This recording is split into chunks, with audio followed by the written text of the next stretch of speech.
할렐루야. 아멘. 아멘. 하나님 살아계십니다. 아멘. 아멘.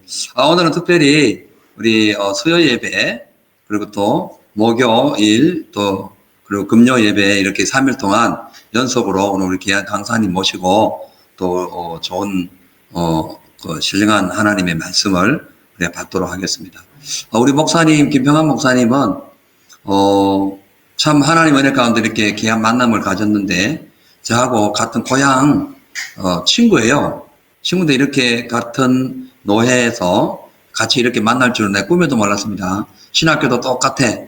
성복음 졸업, 또 장로교 졸업, 또 이렇게 선교 사역 또 열심히 하셨고, 중국에서 또 그리고 사이판에서 이렇게 거의 10년 가까이 이렇게 선교를 하신 목사님이십니다. 또 우리 목사님 또 신학 교수로 또 오랫동안 또 학생들을 가르치셨고, 그래서 많이 또 영적으로도 그리고 학식적으로도 박식하시고, 아까 우리 식사하는 가운데 우리 고향 사진을 찍어 왔어요. 세상에 나도 가가지고 찍어 본 적이 없는데 고향 사진. 저는 제가 이 호주 지역에서는 가장 깡촌에서 온 사람인 줄 알았어요. 근데 우리 목사님은 내보다 더 깡촌에 계셔. 그때 목사님 우리 동네를 도시라네. 나는 우리 동네가 시골이거든, 시골. 말도 못해 시골이야. 근데 우리 동네는 도시래. 근데 목사님이 옛날에 살다가 먼저 이사를 가는 바람에 우리가 같이 학생으로 공부하다가 헤어진 거예요. 나이 어릴 때 아무것도 모르는 거예요, 이제. 근데 하나님 은혜 가운데 우리 총회하러 갔다가 만났는데, 식사 자리에서 이 말씨가 이게 또 옛날 고향 말씨가 나오잖아. 그래가지고 고향이 어디요? 그래가지고 알게 된 거예요. 그래가지고 알고 보니까 같은 고향이에요. 나 이런 기적이 어디 있나. 예수님 우리 선택한 것도 기적인데, 우리가 둘이 또 만난 것도 기적이다. 주님 안에서 주어진 기적이다. 이렇게 생각이 되어집니다. 목사님과 저와 이 만남을 통해서 하나님께서 더 큰 또 앞으로의 사역의 길을 열어가 주실 줄을 믿고, 또 목사님은 또 시드니에서 뭐 여기저기 신학교에서 또 강의하러 오시라도 바빠가지고 다른 강의가 많습니다. 지금 뭐 거의 1000명 가까이 되는 그 분들이 목사님 강의를 듣고 또 그 말씀 안에서 또 은혜를 받고 해요. 그래서 이제 그 목사님도 시드니에서 사역을 하시고, 저는 또 여기 이쪽 구리점에 사역을 하시고, 그래서 우리 이제 영원히 브라더는 위대하다 뭐 이런 하나님 안에서, 그래서 우리 목사님 아까도 또 우리 사이먼 오니까 또 이렇게 사이먼하고 또 영어로 또 중국어로 막 또 대화를 하시는 거 보고, 와, 또 대단하다. 난 저는 중국말을 못하거든요. 그래서 감사하시고, 하나님께 영광 곧 돌립니다. 우리 목사님 나오실 때에 아멘 하고 우리 큰 은혜 받으시길 바랍니다. 목사님 나오십니다.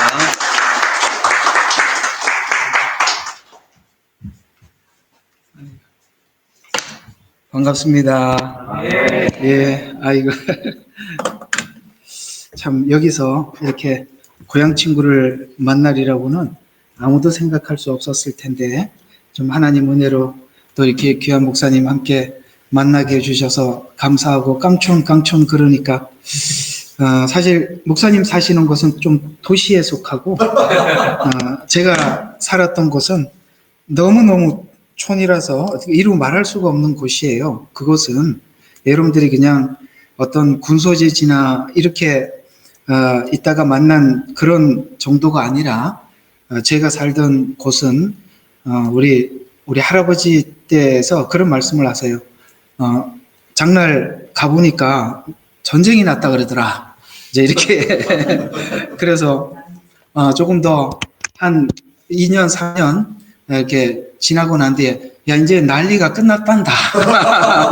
그러니까 여러분, 그게 어느 정도 깡촌인지 아시겠습니까? 아마 거기 우리 목사님 계시는 곳은 그 소식을 좀 더 가까이 들었을 텐데, 저희 할아버지가 사셨던 곳은 그곳을 뭐 상상을 초월하는 그런 지역에서 살았습니다.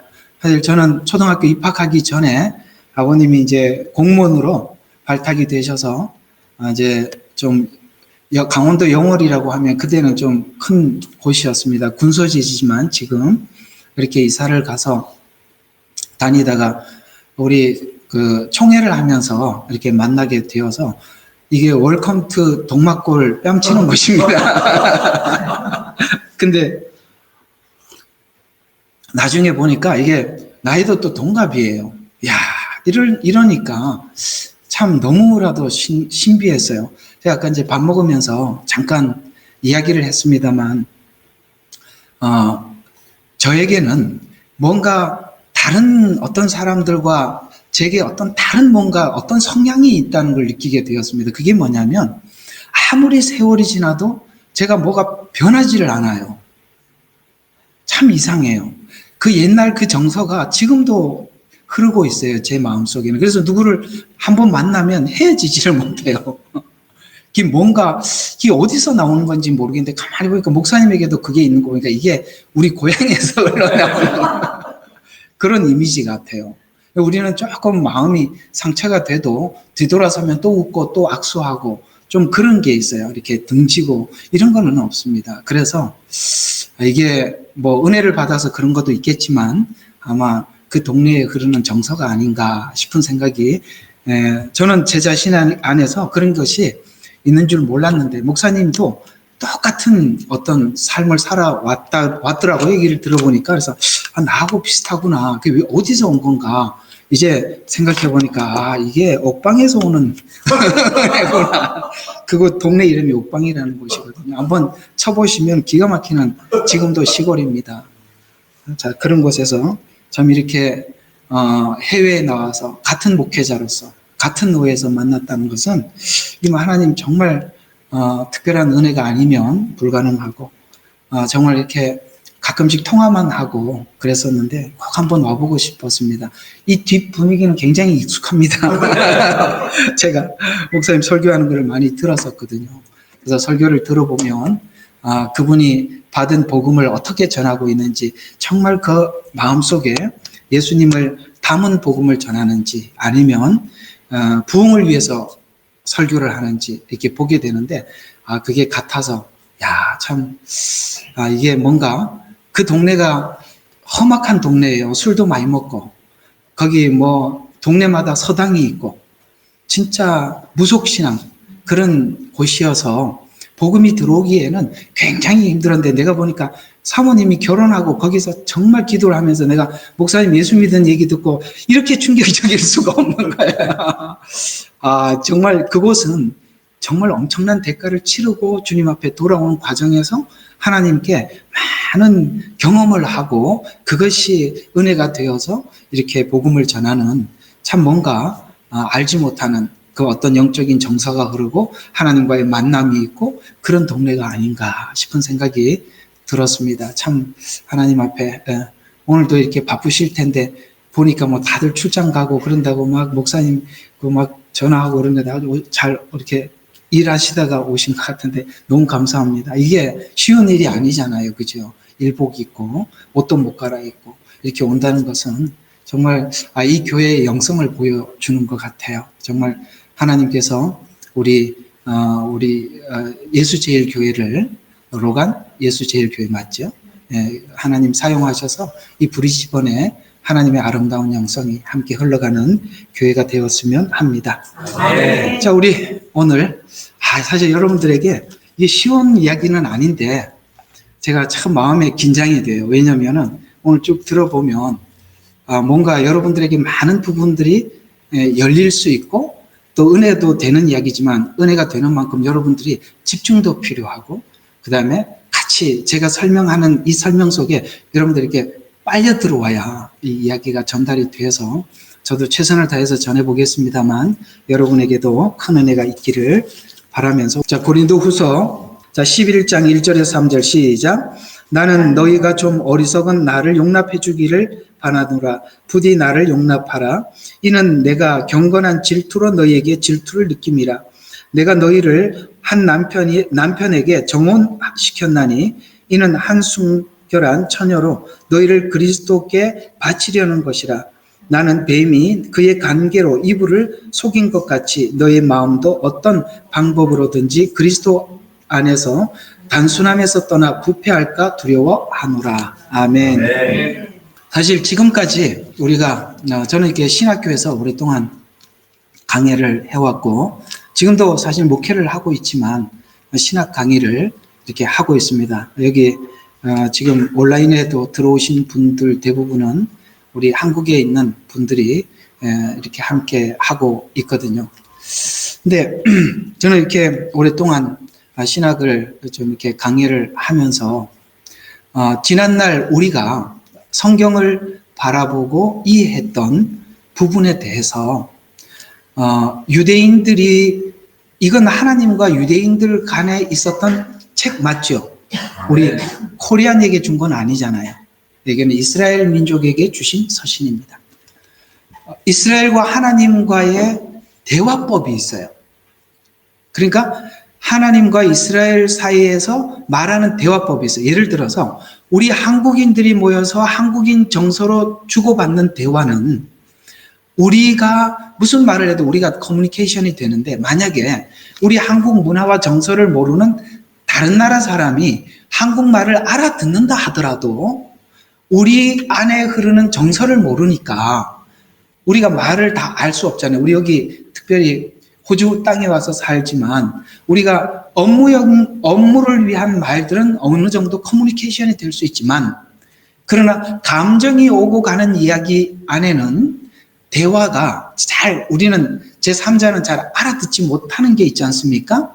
자, 그러는 것처럼 하나님과 이스라엘 백성 사이에서는 오랫동안 두 분, 그러니까 이스라엘과 하나님 사이에 말하는 대화법이라는 것이 있습니다. 그러니까 우리가 지난날 이스라엘이 하나님 앞에 돌아오기 전에는 이스라엘은 구약만 인정을 했지 신약을 인정을 하지 않았었습니다.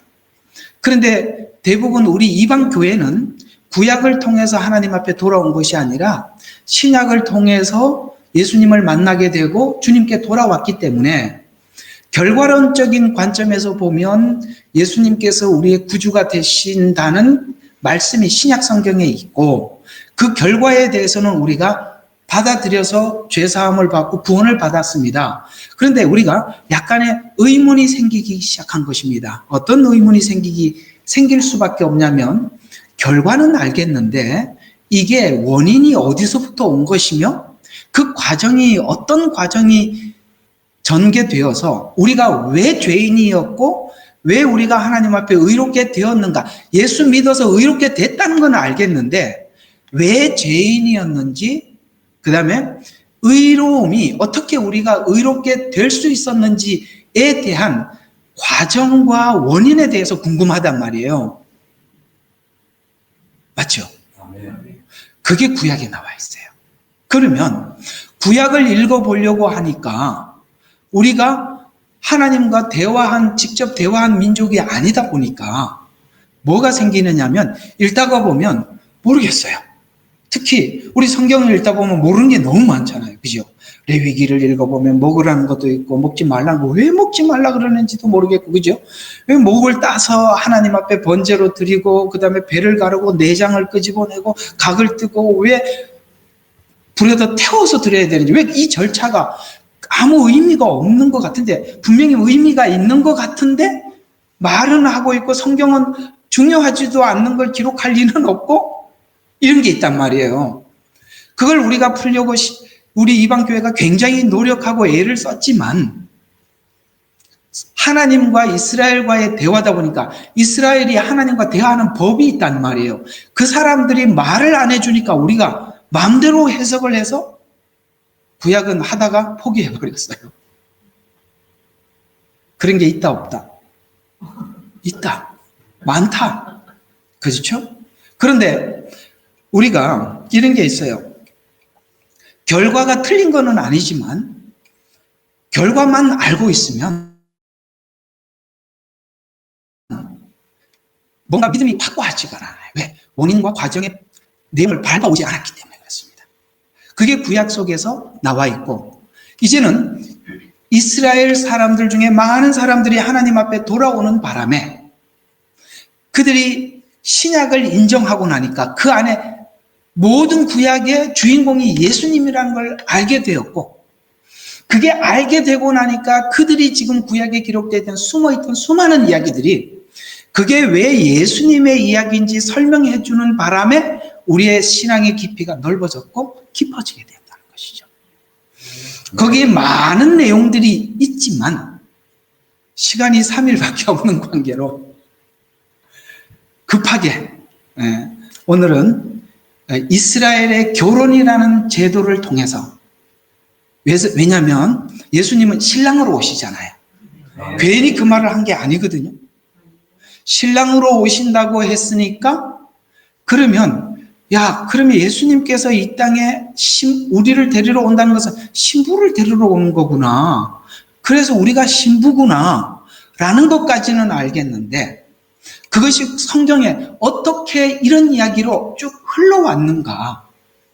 그걸 구약 안에서 찾아서, 초림은 예수님께서 오신, 그러니까 정혼, 이스라엘에도 결혼이, 여기도 약혼을 하고 결혼을 하듯이 이스라엘도 정혼을 하고 결혼을 하거든요. 그런 것처럼 예수님께서 2000년 전에 오셨다 가신 것은 정혼을 하러 오신 거예요. 그리고 이제 곧 오실 예수님은 결혼하러 오시는 거예요. 정혼한 신부를 데리러 오는 거거든요. 그렇게 보면 오늘 여기 유대 결혼으로 이해하는 초림복음, 이게 초림복음은 정혼이란 말이죠. 그러니까 이걸 가지고 쭉 연결을 해보면, 바로 예수님 오셔서 왜 성찬식을 했으며, 아시겠습니까? 왜 내가 너를 위해서 흘리는 나의 피라 라고 약조를 해주셨는지를, 그걸 이제 풀어가는 거예요. 많은 이야기들이 있어요. 절기에도 그것이 담겨 있고, 제사에도 담겨 있고, 결혼에도 담겨 있어요. 그래 많이 담겨 있는데, 일단은 이곳으로 들어가려면 왜 이렇게 설명을 해야 하는지를 좀 이해를 해야 되는데, 오늘 여기 보면 바울이 복음을 전하는 이 이야기를 통해서 이렇게 이야기를 하죠. 내가 너희를 정결한 처녀로 하나님께 중매하려고 한다. 이게 복음을 전하거나 아니면 복음을 전하러 가는 바울의 마음은 신부인 너희들을 신랑인 예수님께 깨끗한 처녀로, 이해가 가요? 그냥 중매 정도가 아니라 신랑이 올 때까지 우리를 정결하게 준비시키는 것이 나의 목회다. 내 사명이다. 부르심이다. 이렇게 표현하는 걸 봐서 여태까지 그냥 사도 바울이 복음을 전하는 사도 이런 정도로만 알았는데, 바울의 마음속에는 성도를 향한 마음이 신부를 준비시키는 그런 마음으로 했구나 라는 것을 우리가 이해할 수가 있지 않습니까? 그러면 이걸 우리가 연결을 해 들어가려면 한 가지를 우리가 접근을 해서 풀어가야 하는 것이 있어요. 오늘 그대로 좀 풀려고 그러는데 하나 몇 가지 좀 주신 말씀이 있으니까 우리가 이쪽을 한번 잠깐 보고 들어가 보시면 굉장히 도움이 되리라고 생각하는데요. 말라기로 한번 가봅시다. 우리 사모님이 아침에 말라기 이야기를 하는데, 오늘 하나님이 아침에 말라기 이것도 해야 된다라고 해서 했거든요. 그러니까 이게 말라기를 한번 봅시다. 자, 구약 성경의 마지막이 말라기죠. 정말 하나님께서 이스라엘 백성들이 말라버렸어요. 그래서 우리 한국 사람들에게 잘 이해하도록 말라기 이렇게 주셨으니까, 왜 이게 이스라엘 백성들이 율법을 받고 하나님과 그렇게 큰 은혜를 받았으면서도 이렇게 마칠 수밖에 없었는가? 자, 구약의 율법을 받아서 율법 안에서 신앙생활했던 유대인들이 어떻게 끝이 났는지, 끝장이 났는지를 한번 잠깐 보면, 말라기 1장 2절 한번 보시죠. 이렇게 구약 성경이 끝이 난다는 걸 아셔야 합니다. 자, 보세요. 주가 말하노니, 제가 가지고 있는 거는 좀 킹제임스 성경이라서 여러분들하고 조금 다를 수는 있습니다만, 그냥 여러분 한번 여러분 성경으로 보시기를 바랍니다. 주가 말하노라 노니 내가 너희를 사랑하였노라. 이게 뭡니까? 지금 구약 성경 내내 이스라엘 백성들은 뭔가를 못 느꼈어요. 하나님 율법을 주시고 잘못하면 혼을 내고 잘하면 칭찬하시고 축복하시고 이런 일들이 계속 반복되었지만, 이스라엘 백성들은 뭘 못 느꼈냐면 하나님이 자기를 사랑한다는 거에 대해서 느낌이 없었던 거예요. 그래서 이렇게 이야기합니다. 주가 말하는 내가 너희를 사랑하였노라 라고 했더니, 그러나 너희는 말하기를 주께서 어떻게 우리를 사랑하였나이까 하는도다. 이렇게 대답을 해버리는 거예요. 여러분, 지금 성경은 뭔가를 어떤 곳을 향해서 가고 있다는 걸 아셔야 되는 것입니다.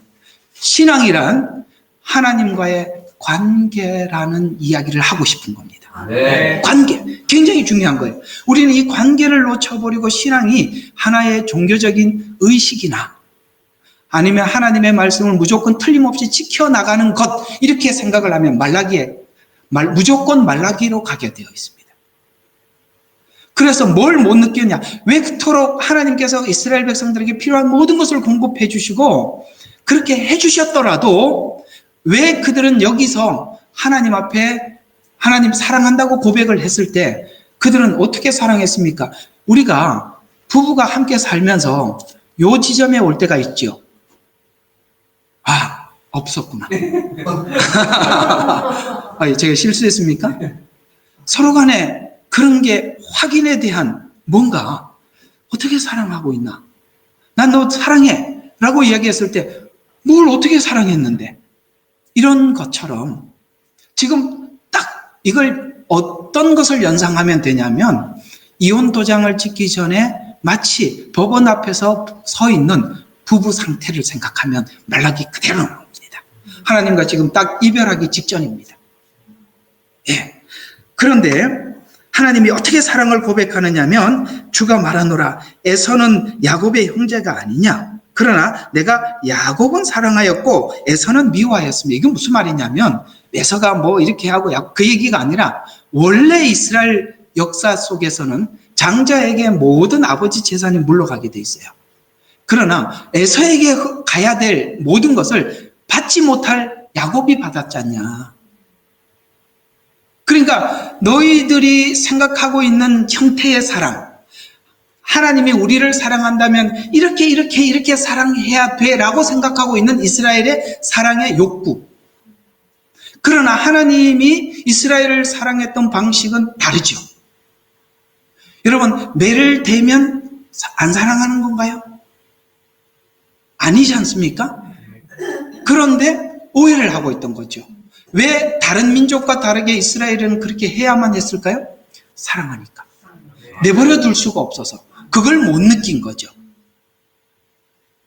네가 받을 수 없는 상태, 사랑을 받을 수 없는 존재지만 내가 사랑을 했다 라고 하나님이 그렇게 이야기를 하는데 자기들은 손에 집히는 게 없으니까 뭘 사랑했습니까? 이렇게 얘기하고 끝이 나거든요. 그래서 막 옥신각신해요. 어쨌든 읽어보시면 옥신각신하다가 6절을 보면 이렇게 이야기합니다. 자, 하나님은 이렇게 이야기합니다. 아들은 자기 아버지를 공경하고 종은 자기 주인을 공경하나 내 이름을 멸시하는 제사장들아, 만군의 주가 너에게 말하노니 내가 아버지일진데 나를 공경함이 어디 있느냐? 내가 주인일진데 나를 두려워함이 어디 있느냐? 그러나 너희는 말하기를 우리가 어떻게 주의 이름을 멸시하였나이까? 이게 무슨 말이냐면 서로가 그러니까 이스라엘 백성들은 하나님은 사랑했다고 고백하고 있고 이 이스라엘 백성들은 사랑을 받은 느낌이 없다고 이야기를 하는 거예요. 어떻게 우리를 사랑했는지 얘기해달라. 이렇게 이야기를 합니다. 앞에 분명히 얘기했는데도 그건 못 알아들었죠. 그렇죠? 그래서 그러다 보니까 하나님에 대해서 이들이 얼마 전에 바빌론 포로 생활하고 돌아왔잖아요. 이 말라기 이전에. 그러니까 어떤 생각이 드냐면 이제는 하나님을 섬기기는 섬겨야 되겠다. 안 섬겼다가는 이 꼴 나니까. 섬기기는 섬겨야 되겠는데 어떻게 하느냐면은 아시죠? 예수님 오셨을 때 그 이스라엘 백성들이 제사를 하나님 앞에 드리러 올 때 원래 이스라엘의 원래 레위기에는 첫 새끼, 첫 양을 잘 키워서 하나님 앞에 번제로 드리거나 하나님 앞에 드릴 때 그렇게 드려야 했었어요. 그러나 제사를 안 드릴 수는 없고 드리기는 드려야 되겠는데 편하게 어떻게 편하게 지냈냐면은 그때 제사장들과 그 성문 앞에서 양과 비둘기 파는 사람들과 서로 약조를 해놨어요. 그래서 자기가 집에서 가지고 데리고 온 양을 하나님 앞에 드리는 것이 아니라 성문 앞에서 장사꾼들이 파는 걸 사가지고 드렸어요. 그러면은 제사장이 검수를 해요. 이거 하나님 앞에 드려도 된다? 오케이. 이게 가부를 결정을 할 때 반드시 그 앞에서 장사꾼들이 파는 것만 통과시켜 주는 거예요. 그리고 끝나고 나면 서로 몇 퍼센트를 제사장들에게 넘겨주는 거죠. 근데 그들이, 이스라엘 백성들이 하나님 앞에 예배를 드리러 오지 않는 게 아니에요. 오기는 오되 어떻게 했어요? 형식만 남았다는 거예요. 기도는 하되 예배는 하되 하나님 앞에 뭔가는 하되 의식만 남아있고 형식만 남아있다는 거예요. 그래서 제사장들이 이야기해요. 내가 언제 하나님을 멸시했습니까? 여러분, 제가 금방 말씀드린 것처럼 이렇게 하는데 하나님 멸시 안 한 거 맞나요? 멸시했어요, 안 했어요? 멸시한 거죠. 그러니까 멸시를 하면서도 자기들이 멸시하는 줄도 모르고 있는 거죠. 그냥 의무만 다 하면 된다라는 정도지. 자, 여기서 뭐가 빠진 것 같아요? 하나님과 이스라엘 백성들 사이에 관계가 빠진, 뼈만 남은 종교성만 남은 거예요. 지금 그 부분을 지적하고 있는 것이죠. 그래서 이제 하나님과 이스라엘 백성들은 말라기에서 이렇게 헤어집니다. 400년 동안 침묵기로, 말라기 이후에 예수님 오시기까지 400년 동안 침묵기가 쭉 흘러갑니다. 그런데 이상한 예언으로 끝이 나요. 그게 기대예요. 할렐루야. 여기 나옵니다. 자, 말라기 4장 어디를 보면, 거기 보면 이런 이야기가 나옵니다. 4장이 1장에 보면 완전히 끝난 것 같은데 하나님이 일방적으로 뭔가 어떤 약속을 하고 있어요. 보라, 4장 1절. 이는 화덕같이 탈 그날 이 오기 때문이니. 자, 이거는 뭐 나중에 이게 7년 환란을 이야기하는데 그건 뭐 얘기하면 복잡해요. 어쨌든 그냥 지나갑시다. 어떤 날이 온대요.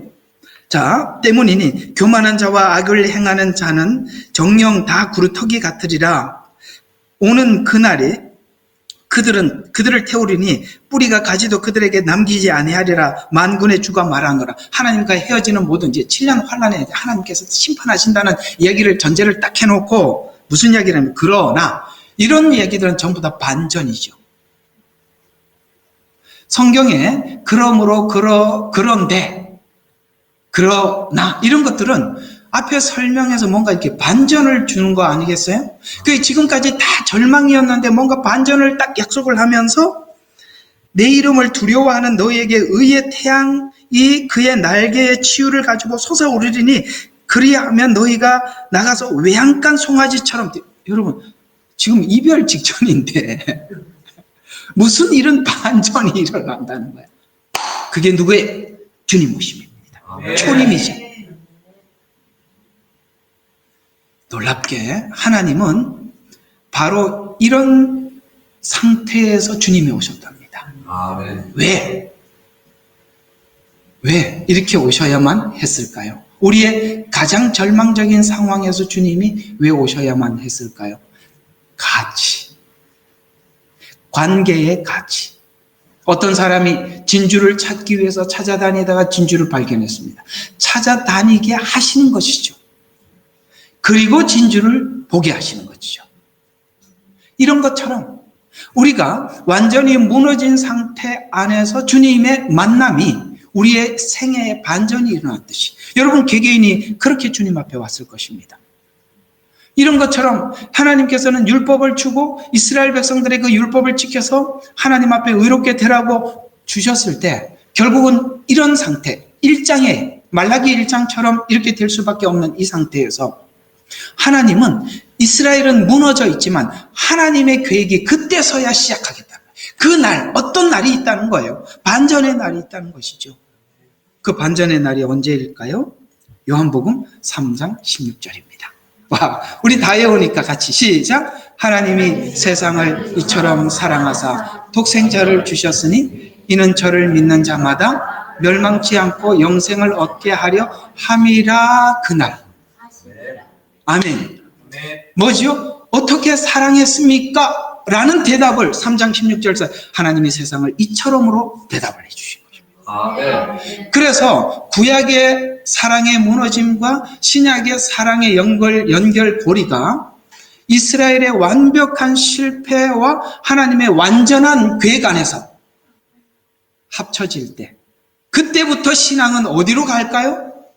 내 공로가 아닌 주님의 것으로 시작되는 것입니다. 지금까지 자기 힘으로 왔을 때 완전히 무너졌고 이제 그러나라는 그날, 하나님이 주신 어떤 그날, 그것이 무엇입니까? 아까 질문했던 어떻게 사랑했습니까? 가 뭐였죠? 세상을 이처럼 사랑하소. 이렇게 대답이 되는 거예요. 그래서 구약과 신약이 바로 이렇게 착체인이 걸어지면서 신약에서는 하나님의 사랑을 알겠지만 구약은 사랑을 필요로 한, 사랑이 절대적으로 필요한 그 필요를 가장 메마르게, 가장 목마르게 느끼는 그 상태에서 하나님이 그 사랑의 물을 부어줌으로써 우리에게 주어진 구원이 그야말로 내가 하나님 앞에 뭔가를 해서가 아닌 온전한 하나님의 은혜 안에서, 이것이 바로 하나님께서 이삭을 준 사건 맞지요?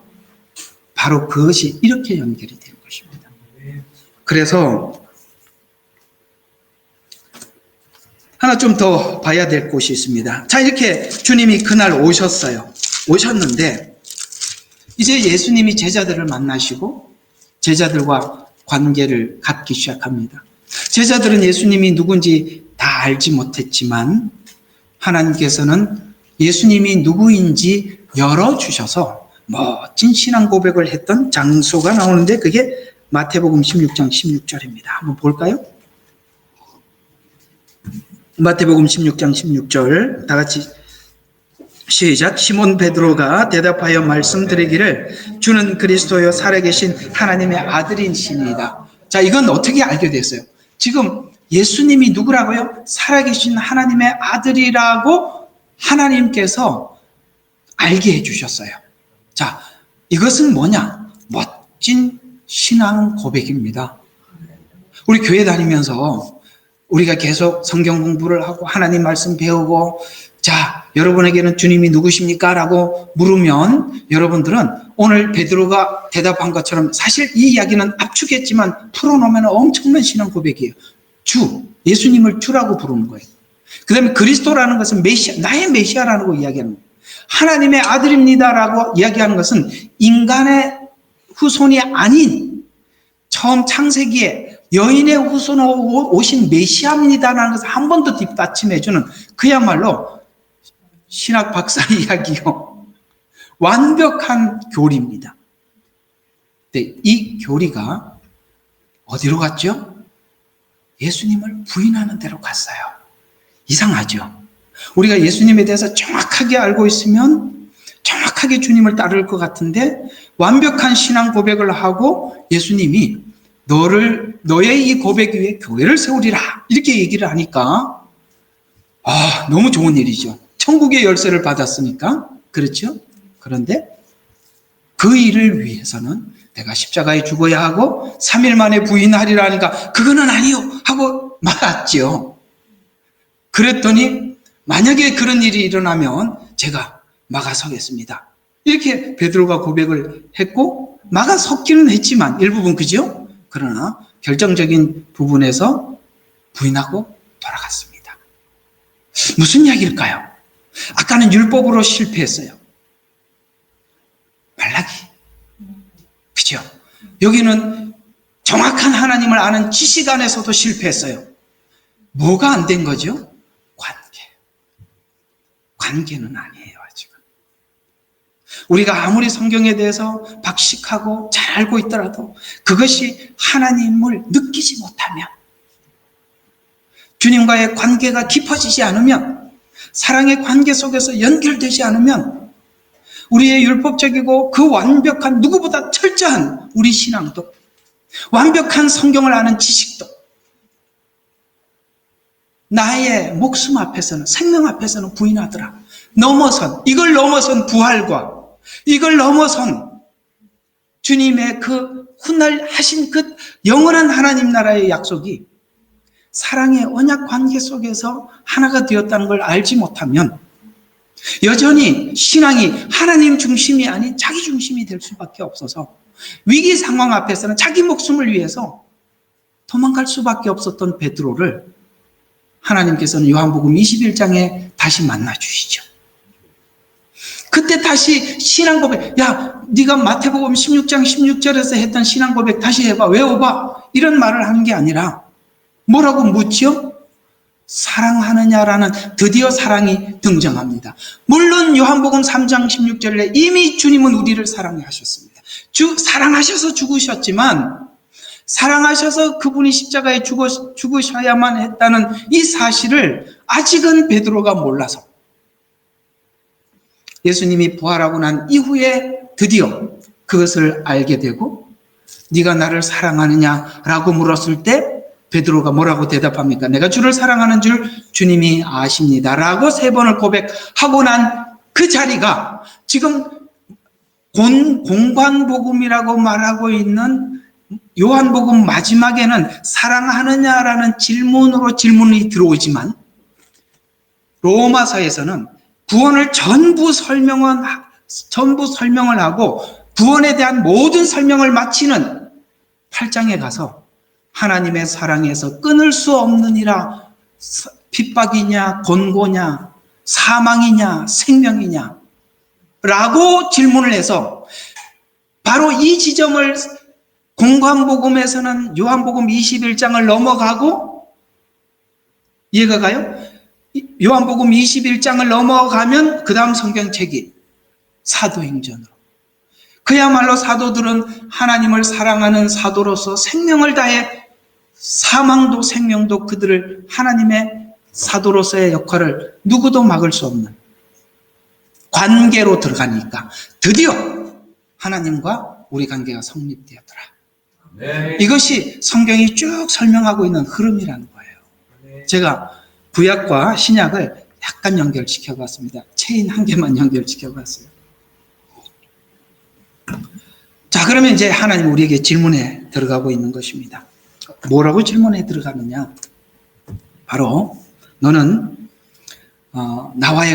나와의 신앙 고백이 뭐라고 생각하느냐라는 질문 앞에 오늘도 우리가 그 대답을 하기 위해서 오늘 이 초림 속에 이 땅에 오셔서 신부인 우리들을 어떻게 얻었으며 이제 우리와 주님과의 관계는 그냥 믿습니다, 믿어서 천국 가는 이런 정도의 그것을 훨씬 넘어서서 주님은 우리를 위해서 뭘 약속하고 가셨고 이제 우리와의 언약이 어떠하며 다시 오실 주님, 그 주님을 맞이하기까지 우리가 어떻게 살아야 하는지에 대해서 오늘 여기 초림 이 복음을 통해서 우리가 함께 살펴보도록 하겠습니다.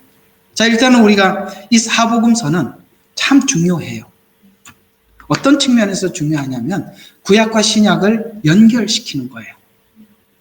이게 사복음서를 모르면 쉽게 말해서 사복음서를 통해서 이 사복음서를 통해 가지고 신약에서 구약으로 넘어가기도 하고 구약에서 신약으로 넘어오기도 하고 이 사복음서가 다리거든요. 이 다리가 없이 얘기를 하면 예수님이 빠지잖아요. 사복음서는 예수님 생애예요. 구약은 예수님의 초림과 재림에 대한 예언이고 실제 오신 것은 사복음서죠. 그러니까 이게 전부 다 브릿지란 말이에요. 만약에 이 예수님이 빠져버리면 모든 것이 다 해제가 되는 거죠. 자, 그런 측면에서 하나님께서는 이 사복음서를 통해서 마태복음은 유대인들에게 보내는 서신. 그래서 족보가 나오고 그래서 유대인의 왕으로 오신 이가 누구냐라고 묻듯이 지금 이스라엘 백성들은 왕으로 오실 예수님을 기다리고 있습니다. 그래서 마태복음 유대인들에게 보내는 서신으로 왕이신 예수 그리스도, 마가는 로마 사람들에게 보내는 서신으로서 이방인들이죠. 종으로 오신 예수님. 누가복음은 그리스도인 그분께서 인간으로 오셨다. 자, 근데 오늘은 여러분들과 좀 많이 이야기하고 싶은 것은 바로 이 요한복음 이야기입니다. 성경을 강해를 하다 보면 여러분 이 요한이 쓴 서신들이 얼마나 깊은지 요한 신학이라는 것이 따로 있을 정도로. 그리고 요한이 쓴 책이 어디죠?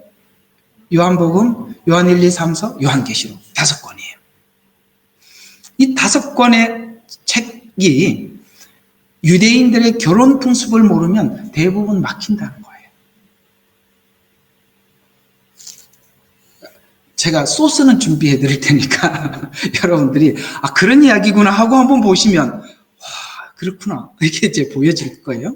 그래서 그렇게 한번 보면 이런 겁니다. 신성으로 오신 예수님께서 구원받은 자들과 관계, 곧 유대 결혼 풍습을 이해하면 요한복음에 큰 도움이 되는 것입니다. 네. 자, 그래서 요한복음에 아까 말라기하고 이렇게 쭉 다 요건 설명했으니까 좀 지나가고, 그래서 이 사랑은 하나님께서 찾아오셔서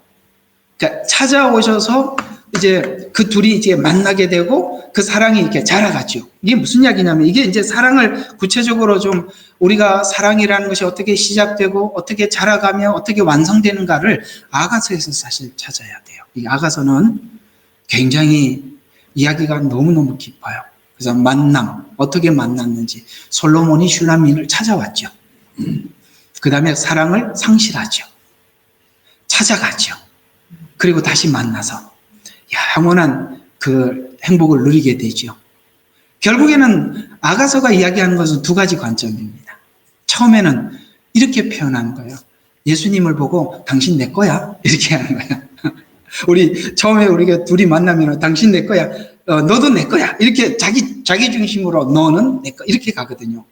끝에 가면은 나는 당신 거, 이렇게 끝이 나는 거예요. 그러면 완성이에요. 짧지만 이해가 가죠? 네. 우리 둘이 부부가 언제 완성이 됩니까? 끝까지 너는 내 거야 하면 계속 갈등이 있는 거고, 그죠? 나는 당신 거예요 하면 완성이 되는 거거든요. 우리가 예수님 처음 만나면 예수님을 얼마나 많이 이용해 먹어요. 하나님 천지 창조하셨잖아요. 그 조금만 저 주세요. 그럼 어디다 숨겨놨어요? 얘기만 해주세요. 가서 한 번만 보면 될 거. 매일 땀 흘리고 일해야 되고, 그죠? 그렇게 하나님 제 건강을 책임져 주세요. 미래를 책임져 주세요. 당신 내 거니까. 그래서 신앙이 자기중심적이 되다가 나중에 보면 살아도 죽어도 주의 것이구나 라는 것이 끝이거든요.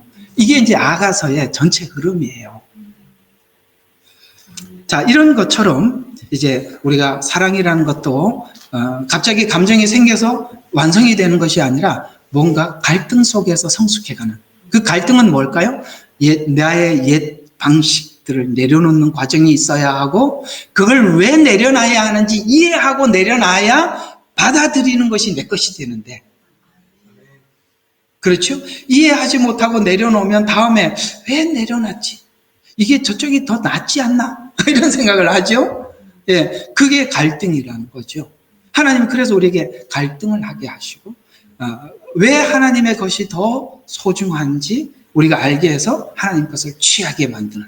그래서 결국은 내가 주님의 말씀을 따라가는 것이 복이구나, 당신 거구나. 이게 이제 완성이에요. 이제 이런 관계가 있다는 것이에요. 그런데 이 이야기는 오늘 주제가 아니니까 쭉 가보면, 자, 그러면 유대 결혼 풍습을 통해서 우리가 복음을 이해해 보면, 자, 이걸 어디서 찾아야 되느냐면 아브라함이 이삭을 결혼시키는 과정 안에서 보면 이게 유대 결혼 풍습이구나 하고 알게 돼요.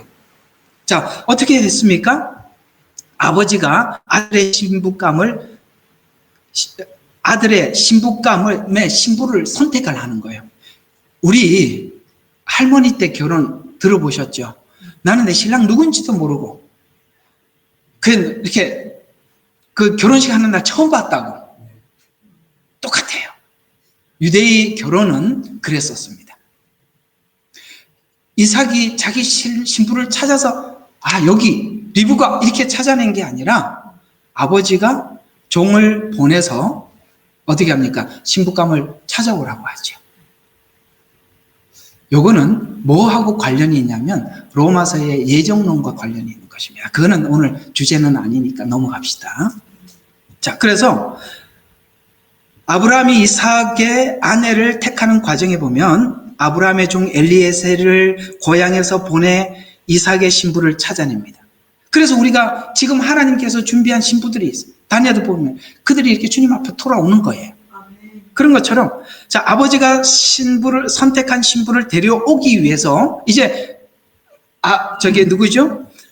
엘리에셀이 돌아와서 그 리브가를 만났던 이야기를 하니까 이제 이삭이 리브가를 데리러 간단 말이에요. 그래서 아버지가 선택한 신부를 데려오기 위해서 아들은 신부의 집을 찾아가서 신부를 만나서 신부를 데리고 올 것입니다. 이것이 아까 요한복음이 이 결혼 제도를 알면은 많이 풀린다고 그랬잖아요. 그 요한복음 6장 37절이 그 말입니다. 아버지께서 내게 주신 자는, 이제 알겠죠? 아버지께서 내게 주신 자는 다 내게로 올 것이요 내게 오는 자는 내가 결코 내어 쫓지 아니하리라. 이것이 예정이기 때문에 내가 하나님 앞에 왔고 예정이기 때문에 마음대로 살아도 된다. 절대 그 얘기 아닙니다. 그렇게 쓰라고 준 게 아니기 때문입니다. 자, 그래서 결코 내어 쫓지 아니하리라라고 했습니다. 그러면 이제 신랑이 신부를 얻기 위해서 준비를 해가야 할 준비물들이 있어요. 그 당시에 뭐가 있냐면 지참금과 혼인계약서, 이 두 개를 필연적으로 가지고 가야 돼요. 이게 뭐냐면 바로 지참금은 내가 신부를 샀어요. 예수님이 그랬어요. 내가 나의 피로 너를 샀다는 거예요. 아멘. 그래서 예수님께서 우리를 사기 위해서 성찬식을 하시면서 내가 너를 얻기 위해서 내가 흘리는 바 나의 피라. 아멘. 내가 너를 위해서 뭡니까? 그래서 성찬식을 떡을 나누어 주면서 다시 올 때까지 잊지 말고 그걸 뭐 하라는 겁니까? 되새기고 새기고 새겨라. 그래서 우리가 진짜 예수 믿은 신부들은요, 내가 주님의 거라는 걸 잘 알아요. 아멘. 이걸 무슨 교리를 이해해가지고 이러면 천국 간다, 그 얘기가 아니라 이 말이에요. 예수님을 만난 사람들은 자기가 신부라는 걸 모를 리가 없어요. 그게 모르니까 자꾸 교리적으로 봐라, 이렇게 천국 간대, 이러면 지옥 간대. 그거는 그렇게 얘기한 그 자체가 너무 이상하지 않아요? 저는 이상한데요. 그래서 피로 신부의 값을 지불합니다. 그리고 두 번째는 혼인 계약서를 신부에게 준 것입니다. 그건 그 신부 계약서 이제 구체적으로 뒤에 나올 겁니다. 거기 보면 구체적인 어떤 이야기들, 신부에게 미래를 약속합니다. 이러이러하게 내가 당신과 나와 결혼하면 앞으로 이러하겠습니다 라는 어떤 계약서를 주고 가요. 그래서 예수님이 올라가면서 뭐라 그랬습니까? 이 다 요한복음이 나오는 이야기. 내가 저소를 예비하러 가노니 내 아버지 집에는 거할 곳이 많도다. 똑같은 이야기죠. 그래서 이 지참금을 지불한다는 의미는 어떤 의미를 가지고 있느냐? 신랑이 신부를 위해 치르는 지참금은 신부에 대한 존경의 표현이에요. 여러분, 주님께서 우리를 친구라고 한, 존경한대요. 물론 우리가 하찮은 우리들이 주님의 은혜로 구원은 받았습니다만 주님이 우리를 사랑한대요. 그럼 우리가 주님이 나를 사랑한다는 그 사랑의 고백만큼 우리도 가치가 있는 거 맞지 않나요? 우리는 아주 가치 있는, 주님이 우리를 찾아와서 사랑한다고 사랑을 고백했던, 포도원을 지켰던 슐라미 여인인데, 그 솔로몬 성전에는 너무나도 많은 여자들이 있었어요. 다 찾아오는 여자들이지 솔로몬이 찾아가는 사람은 한 사람밖에 없었어요. 대단하죠. 그래서 여러분들이 예수님을 믿지만 그저 매일매일 하나님 저 같은 인간 구원해 주셔서도 감사하다, 그것도 좋지만 하나님이 우리를 사랑한대요. 존경한대요. 여러분의 가치가 거기까지 있음에 대해서 여러분 스스로를 함부로 세상에 내놓지 말라는 것입니다. 왜? 존귀하니까. 그래서 아버지의 양육에 대한 대가를 지불하는 의미로 지금까지 이렇게 아버지가 신부를 키워준 대가로 지참금을 지불해 주는 것입니다. 그것이 십자가의 죽으심이에요. 이게 이제 요즘 얘가 왜 중국 차일리라고 적어놨냐면은 요새 그 중국 차일리 혹시 아세요? 예, 신부를 데려오려면 돈을 얼마 줘야 되는데 결혼식장에 가서도 파탄이 나더라고. 이것 때문에. 그죠? 찰리 더 내놔라. 못 내놓겠다. 하다 막 성질 나갖고 신랑이 그냥 패대기 치고 그냥 결혼식장을 뛰어나가는 이런 장면들도 꽤 많습니다. 이거는 중국 찰리하고는 다른 겁니다. 자, 어쨌든 이 지참금 제도가 있습니다. 지금도 중동에는 무슬림 이런 하는 거 아시죠? 자, 그런 것처럼 그런 겁니다. 그래서 혼인 계약서는 신랑이 신부에게 지불해야 할 신부의 지참금 금액이 명시되어 있고, 또 미래 신부에 대한 경제적, 그 다음에 사회적 책임과 맹세, 그리고 신부의 권리에 대해서 적혀 있는데요.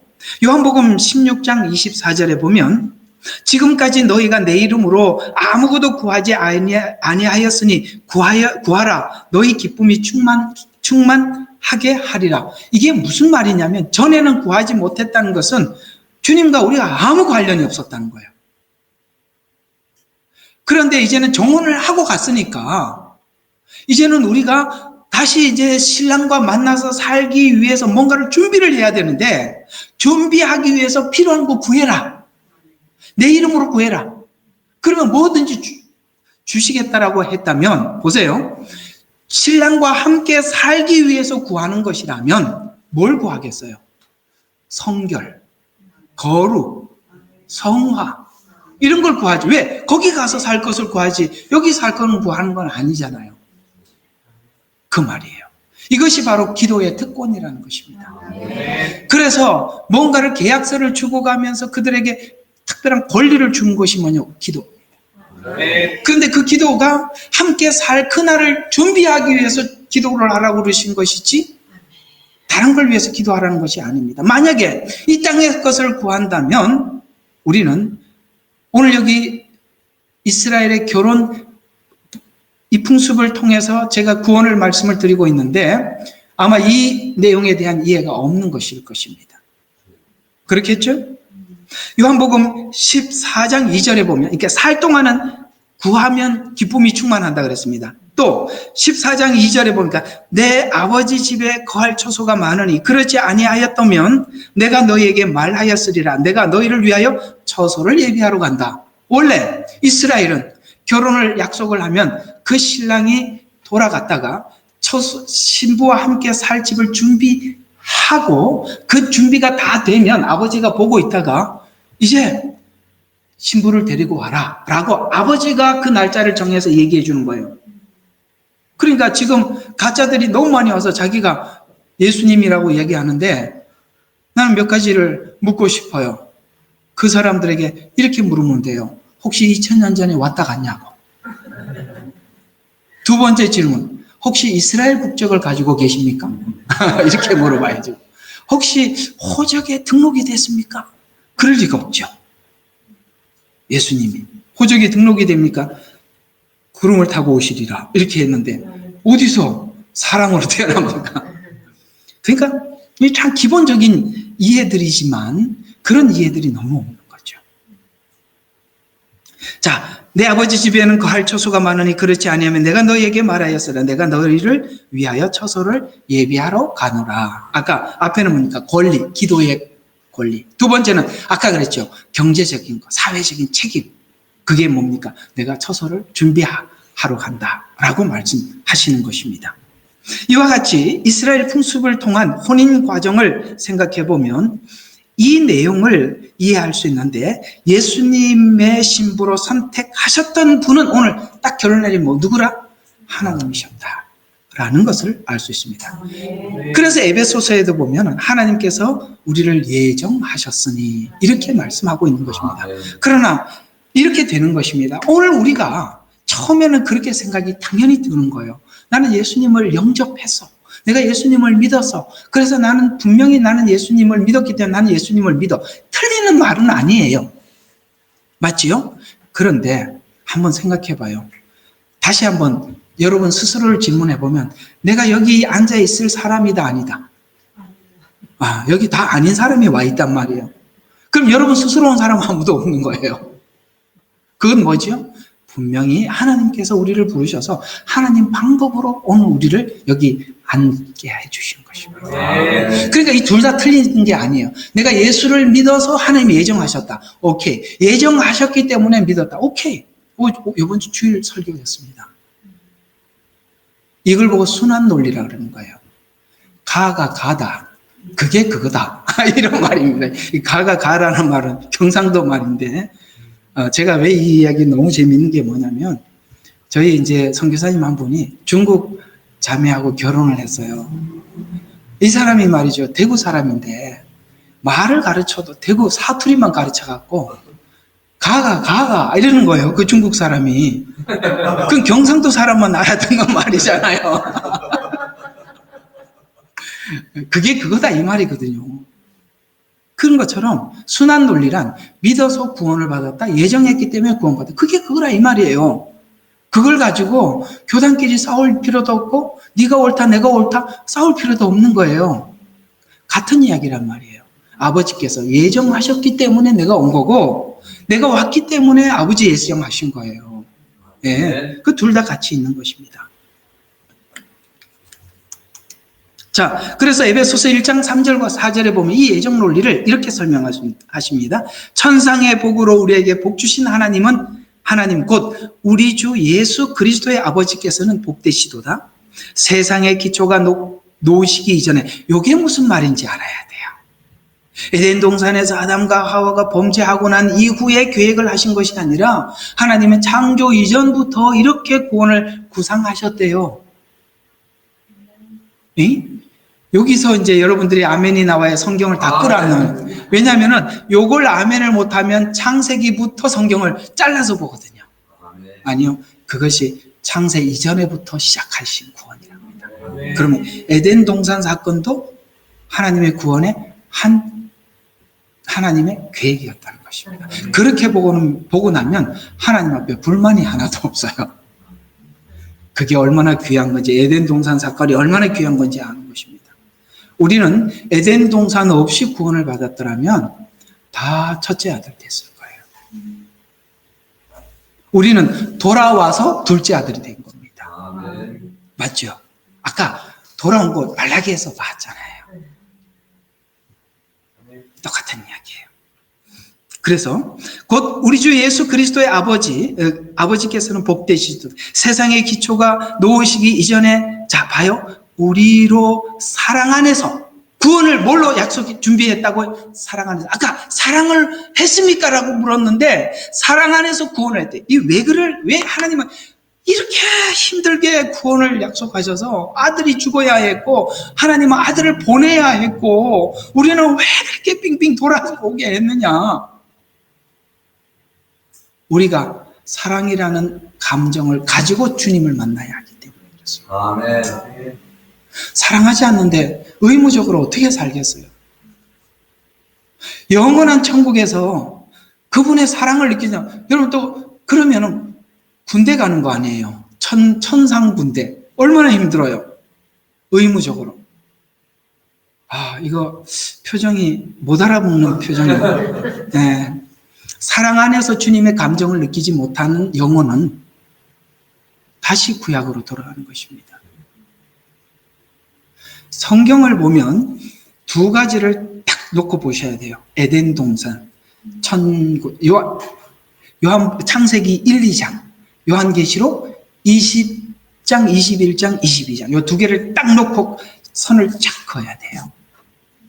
그러면 딱 어떤 그림이 딱 등장을 하느냐면 에덴 동산 중앙에 선악과, 그 다음에 요한계시록에는 천상의 하나님의 보좌. 뭐가 없어진 거예요? 선악과가 어디 가고 없어요. 우리 천국 가면 선악과가 안 보이고 뭐만 보이죠?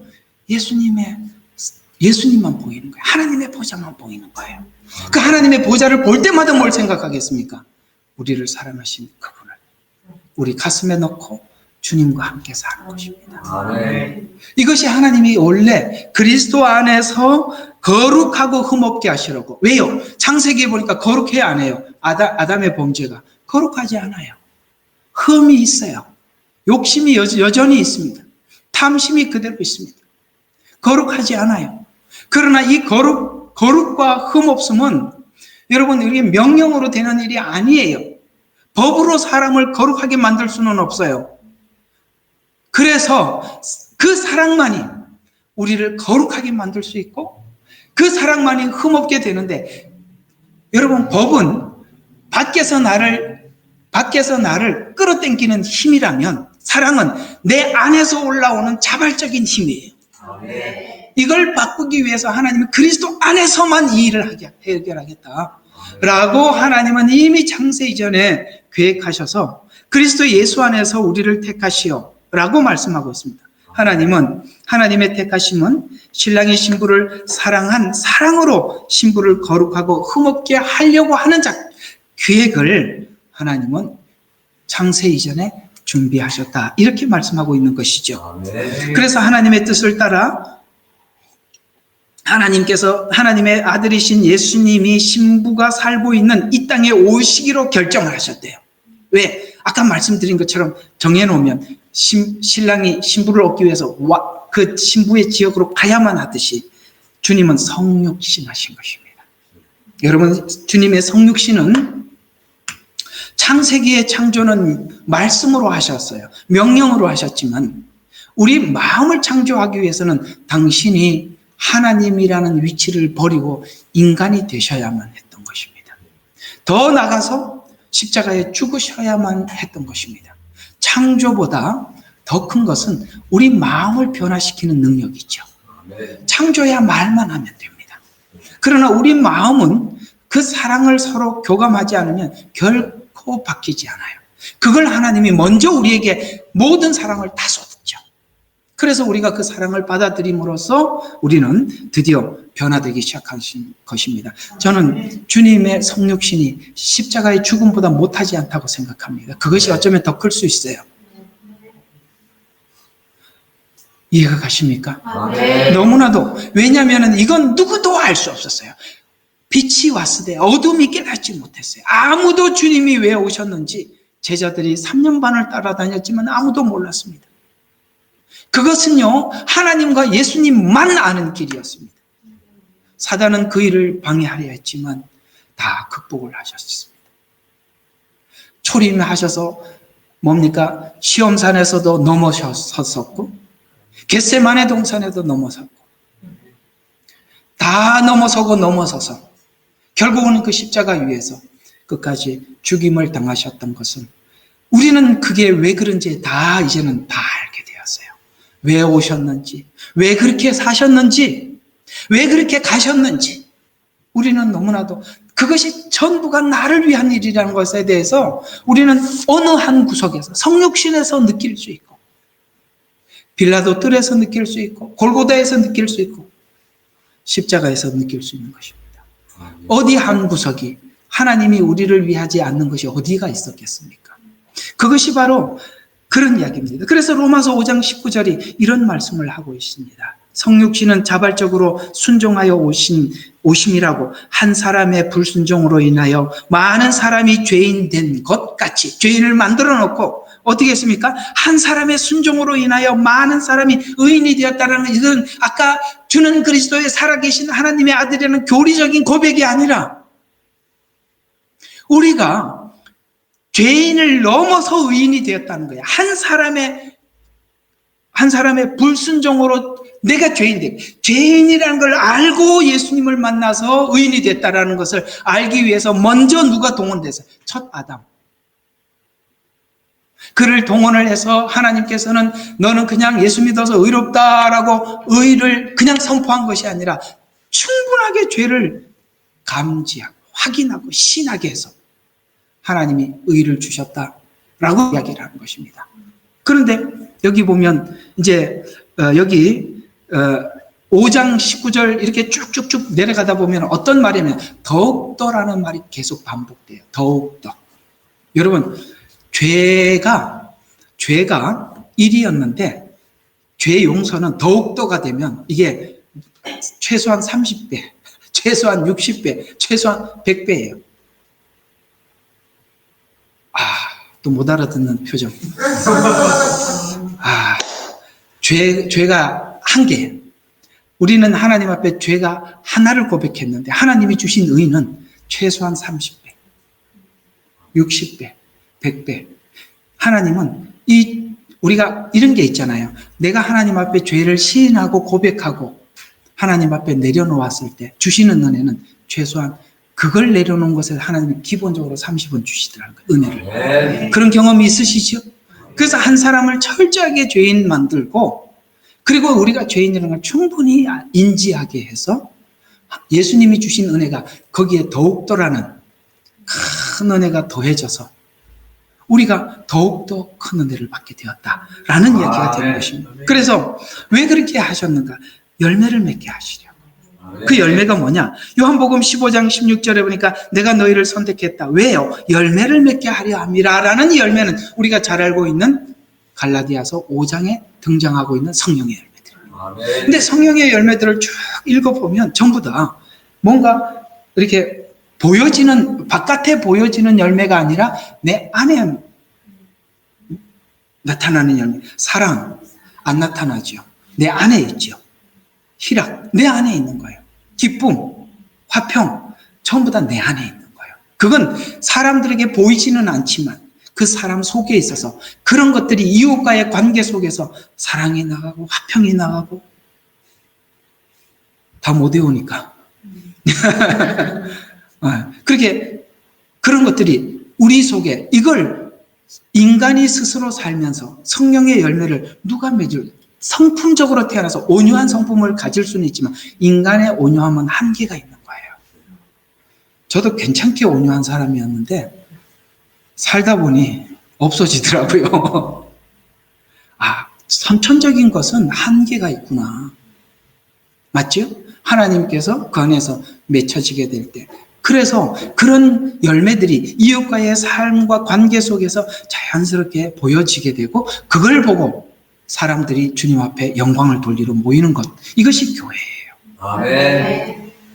그 열매를 맺게 하려 함이라 라고 성령의 열매를 말씀하고 있습니다.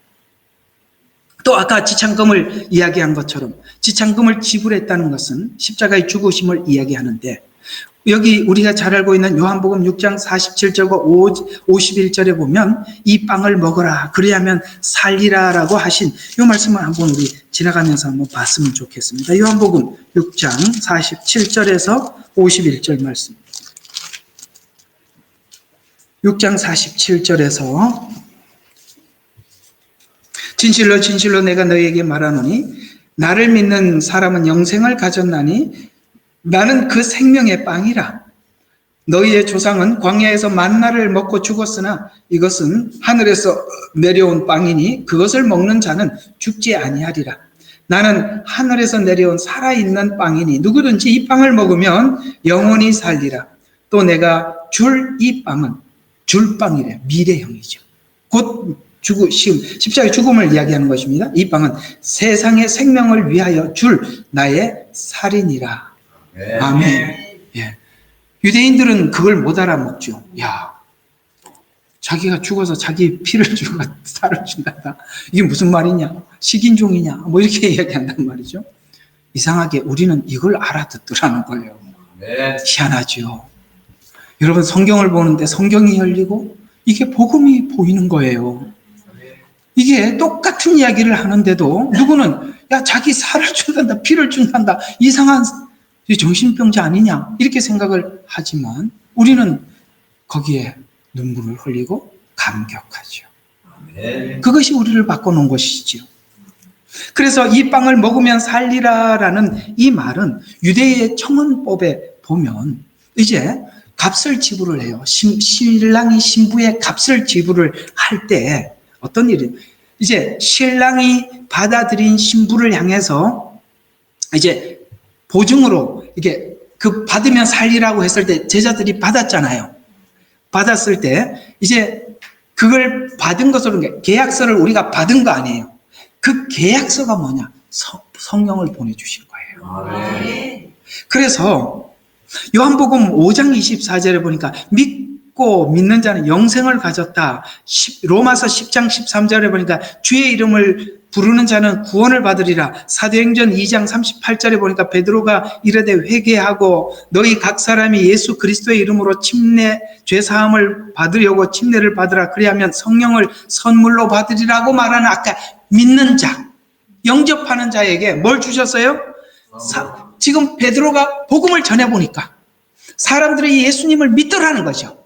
얼마 전에 자기들이 십자가에 못 박았으니까. 그래서 이렇게 이야기하죠. 너희가 십자가에 못 박은 예수가 그리스도가 되기 위해서 살아나셨느니라 라고 하니까 사람들이 그때서야 자기가 십자가에 못 박은 예수님이 자기 죄를 위해서 오신 것을 이제 알아차리고 어떻게 하면 구원을 받습니까? 라고 물었을 때 믿으라 라고 했으니까 믿었더니 그걸 보증으로 성령을 주시더라. 아까 혼인계약서 같은 이야기라는 말이에요. 그래서 우리가 예수님을 영접한 모든 사람들 안에게는 성령님이 내 안에서 얘야 신부인 네가 정혼한 네가 그렇게 살 수 있냐? 네가 그 나라의 신랑과 함께 살 때 네가 음녀처럼 살 수 없지 않냐? 그래서 요한계시록에는 두 여자가 나와요. 음녀가 나오고 그 다음에 신부가 나오는 거예요. 마지막 때가 되면 음녀가 등장하고 이상하게 교회 안에 음녀가 많이 있다는 걸 보게 되는 거예요. 진짜 신부가 누군지를 보는 겁니다. 그 진짜 신부들은 마지막 때 주님을 부인하지 않아요. 아멘. 그런 겁니다. 성령님께서 오늘 우리를 준비시키고 있는 거예요. 아멘. 그날. 그래서 구원자가 이제 신부를 위해서 모든 값을 지불을 하면서 이렇게 신부에게 외치는 겁니다. 그분의 이름에 복이 있으시길, 혹은 그 이름이 영원하시길, 혹은 우리에게 포도나무 열매를 주시는 분이요 하고 아멘 하고 포도주를 신랑이 먼저 한 모금 마셔요. 여기 지금 성찬식을 상상하시면 됩니다. 포도주를 한 모금 마시면 그 다음에 처녀에게 포도주 잔을 내밀어. 그때 처녀가 포도주 잔을 받아 마셔야 정혼이 확정되는 겁니다. 아멘. 그래서 그 잔을 마시지 아니하면 이라는 말이 나옵니다. 거절이라는 뜻이에요. 오늘 우리가 복음을 제시해서 주님을 영접한다는 것은 주님의 청혼을 우리가 받아들이는 것이에요. 아멘. 우리가 나도 모르게 그걸 받아들였을지는 몰라도 살면서 분명히 여러분들이 그것을 진심으로 받아들였다는 것을 성령님께서 증명해 주실 것입니다. 아멘. 여러분이 살아가면서 성령님께서 처음에는 강력하게 우리 마음속에서 말씀하지 않았더라. 살면서 분명히 말씀하십니다.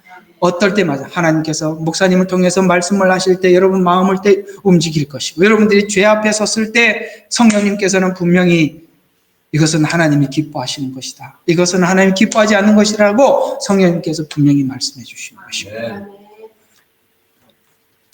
그래서 이 구원자가 그걸 내밀면, 이제 그 신부가 그걸 받아들이게 되면 이제 정혼은 완성되는 것입니다. 아멘. 그래서 예수님은 성육신 하셔서 우리에게 아까 마치 그것을 포도주와 잔을 내준 것처럼, 떡을 내준 것처럼 우리에게 사랑을 고백하셨죠. 아멘. 그리고 사랑 고백으로 6월 전에 포도주 잔을 내밀며 우리를 향한 사랑을 고백하시고 이 잔을 마시는 자마다라고 하셔서 마시는 자들에게는 언약을 확정하는 것입니다. 이것이 예레미야서에서 나오는 새 언약의 이야기입니다. 아멘. 옛 언약과 새 언약이 뭐가 다르죠? 옛 언약은 내가 너에게 남편이 되어서도, 남편과 아내 사이는 성경에 보면은 복종하라, 아내들이여 남편에게 복종하라 그랬습니다. 복종으로는 사람이 자발적으로 따라오지 못하더라는 거죠. 남편이 되어서도 너희가 지키지 못했지만 새 언약은 누가 가르쳐서 되는 것이 아니라 알게 될 것이다. 네. 우리는 사랑하는 사람 보면 금방 알아봐요. 그죠? 여러분, 배워서 주님을 사랑하는 게 아니라 그분이 우리에게 뭘 했는지 를 알고, 여러분들 목사님 설교에서 하는 게 알아져서 펑펑 울고 난리 났었지 않습니까? 그게 그거였구나. 주님이 나를 위해서 그렇게 하셨구나. 그걸 우리가 누가 가르쳐서 아는 게 아니라 알아지더라는 것이죠. 네. 그것이 새 언약의 마음속에 들어온 것입니다. 그래서 이 잔을 마시는 자마다라고 해서 언약을 확정한 것입니다. 청혼을 받은 신부는 신랑이 내민 포도주를 마시면서 언약이 확정된 것입니다. 처녀가 포도주 잔을 마시면 절차에 들어가게 되는데 지참금을 지불하고 혼인 계약서와 선물을 신부에게 건넵니다. 여기까지 이제 다 그림이 완성되셨죠. 아멘. 그리고 혼인이 성사가 됩니다. 그런데 우리가 알아야 될 것은 이스라엘은 결혼식보다 훨씬 중요한 게 정혼식입니다. 우리는 약혼하고 파혼할 수 있어요. 그러나 이스라엘은 정혼은 곧 결혼입니다. 그래서 파괴가 안 됩니다. 그래서 법적으로 이미 부부가 된 것입니다. 그래서 성찬 후에 연합을 선포하지요. 마태복음 26장 보시죠. 마태복음 26장 26절에서 28절.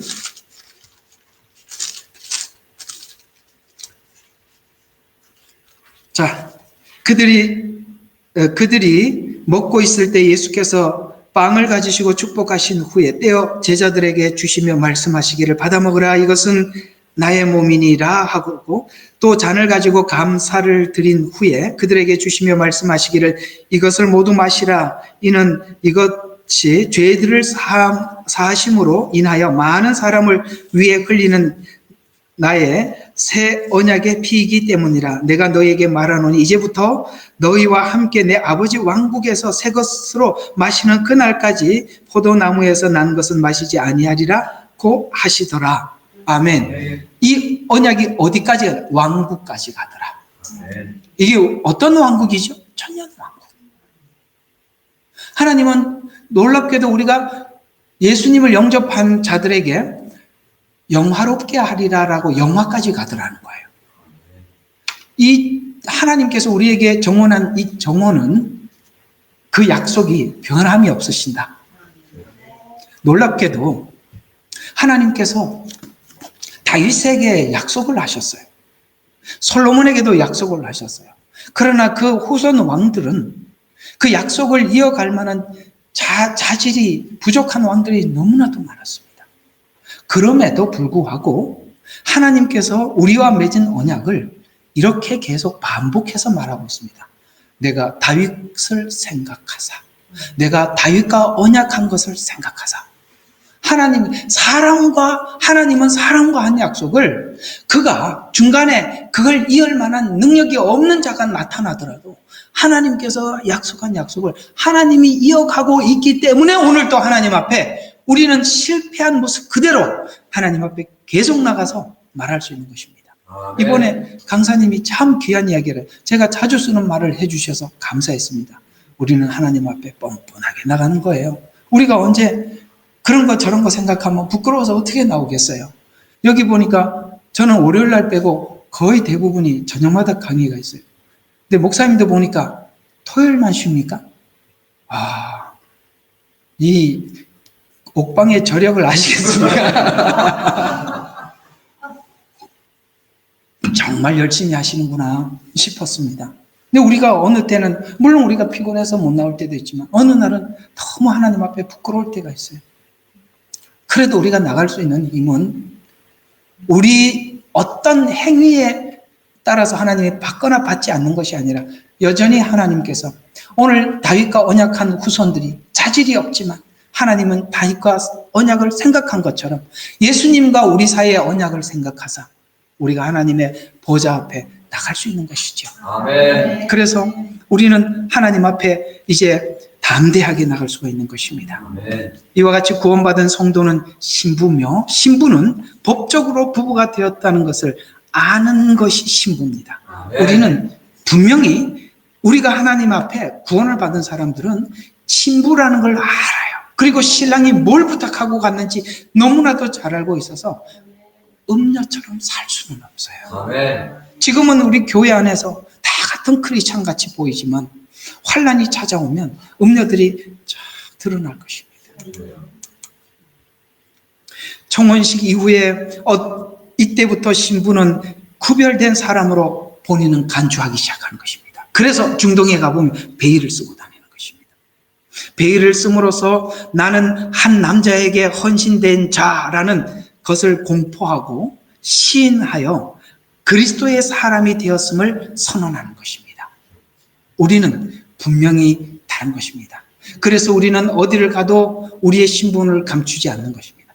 저는 그리스도인입니다. 아멘. 밥 먹을 때 숨어서 기도하지 않고 분명하게 기도하는 것입니다. 아멘. 주일날 저는 교회 가야 합니다고 분명히 얘기하고 오는 것이죠. 아멘. 그것이 우리가 신부로서 세상 사람들 앞에 떳떳한 것입니다. 그들이 우리에게 뭘 하고 우리에게 어떤 불이익이 닥칠지라도 우리는 그걸 할 수 있는 신부가 된 것입니다. 아멘. 그래서 이 언약의 피의 언약을 받은 자들에게 히브리서 13장 20절과 21 1절에는 이렇게 우리에게 말씀하고 있는 것입니다.